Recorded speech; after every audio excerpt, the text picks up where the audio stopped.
All right, let's move on to another huge story. 75,000 nurses, medical professionals now striking over Kaiser. Contract negotiations failed on Saturday, so the contract ran out. They've been negotiating, and until this morning, we didn't know if the walkout would happen, but it did. Tens of thousands of workers on the line here. Nursing staffing shortages, one of the sort of quietly one of the biggest problems in labor right now. Absolutely hit the forefront of the discourse in this huge labor conversation that has been roiling the country for at least the last year. 75,000 jobs, Ryan. Yep. If we can put up A1 here. Yeah, so if you are a patient with Kaiser, I used to be. Kaiser is actually a pretty cool kind of vertically integrated. Do you know much about Kaiser Permanente? It's this like vertically integrated healthcare system where, when you're in, they've got everything for you. Like that's where the specialists are, that's where your GP is, and it's all owned by. It's all the same company, basically trying to be not just single payer, but also kind of nationalized healthcare, but privatized. It's the vision that a lot of people on the left have. They say, except it shouldn't be profit oriented.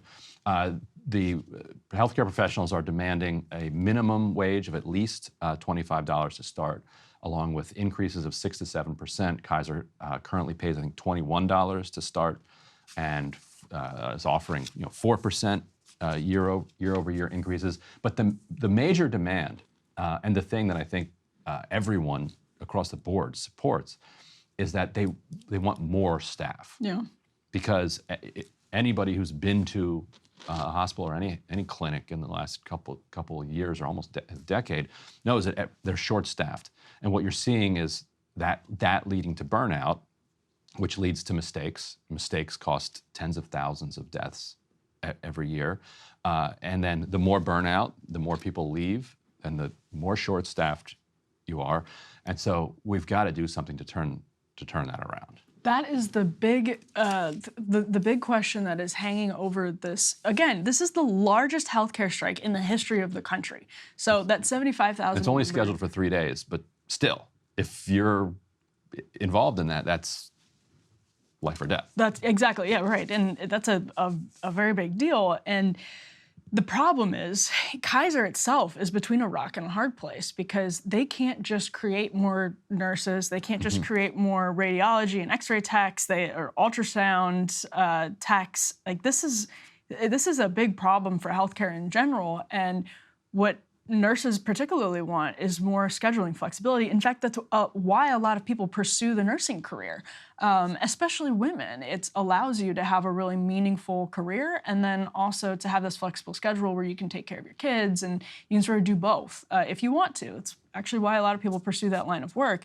And COVID, the COVID burnout just exacerbated existing trends. There was already, because baby boomers are aging to this point where we knew this was coming for a long time. You have this explosion in the need for care and this explosion in the need for medical professionals. A lot of boomers are needing more and more doctors as they get older and older. And so we knew this was coming. COVID exacerbates everything. And now it puts Kaiser, honestly, in a tough spot. It's I wouldn't want to be in Kaiser's spot, because if the problem is wages, it's to the point you made, which obviously they are asking for higher wages. That's one thing. You can maybe do some math, figure out how to make that work. You can't fabricate new x-ray technicians. You can't just create new nurses out of thin air. Right. What this country needs, it's interesting, is we need more housing and we need more workers. And the one potential, and we at the same time, we're faced with what is being described as a migration crisis. Like there's got to be some way that on a hemispheric basis, you could solve this problem. Whether it's building more nursing schools here in the United States or in Guatemala, Honduras, Venezuela, like what we're doing isn't working.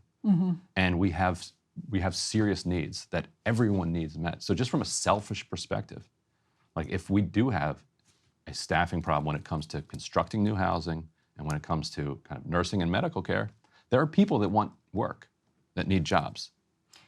And people that need housing, like we could actually do this, but it would require us to kind of be a little bit more kind of, we'd have to get out of the cages that we've built around what we're able to think about when it comes to constructing a society. Well, another really big part of this is higher education. Now, a lot of nurses have four-year degrees. Not all of them do. And there are a lot of people with four-year degrees right now who are underpaid. And I'm not just talking about nurses. I'm talking about people who have liberal arts degrees and went to work in what was a tech bubble, what was a social media bubble that we are now seeing contract in ways that have been very disruptive for people who have these degrees. We're making really comfortable livings, or in some cases weren't, but had the hopes of making really comfortable livings, who are now out of a job or potentially out of a job, feel very insecure about their job status, who, if had they not, our system pushes you down the four-year degree path so incessantly that, you get all of the student loan debt, you're not making enough money, or you make some money and then you get fired and you can't find another job or you get laid off. You're not going to find another job where you make that much money and have that much, have such a relaxed profession.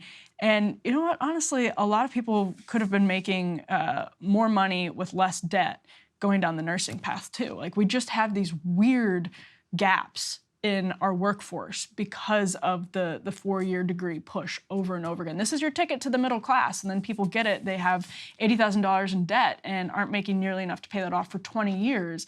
These are good-paying jobs, and so good for the medical professionals, not just nurses, but the techs, for pushing for higher wages and for pushing for more flexibility. Hopefully, they get it, and it makes it more attractive to other people who could have better lives. Yes, that's a great point. The more attractive you can make it to get into either teaching or nursing, to me, the better. My brother's a nurse, and it's a brutal profession. It's so hard, also so rewarding and heroic. Yeah. So thank you to him, and thank you to everybody. He's coming to visit this weekend. So shout out to him, and also to everybody else in the nursing and healthcare field. And I hope that they get what they want, so that you get more support from people coming in. It does appear like the country is supportive of not just these workers, but workers across the country. If we can put up B2 here, this is a poll from Navigator Research finding a couple of interesting things. Key takeaways here. UAW and Writers Guild, even after these long strikes, are viewed more favorably rather than unfavorably.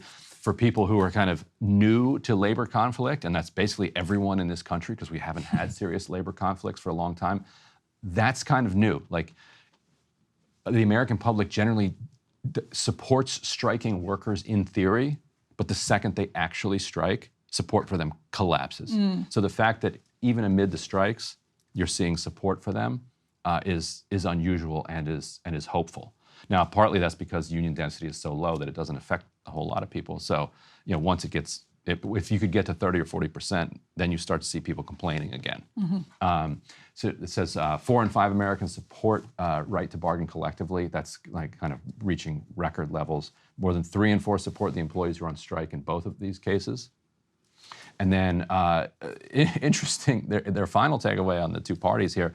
Half of Americans say Democratic Party and Joe Biden are more supportive of labor unions than Republicans.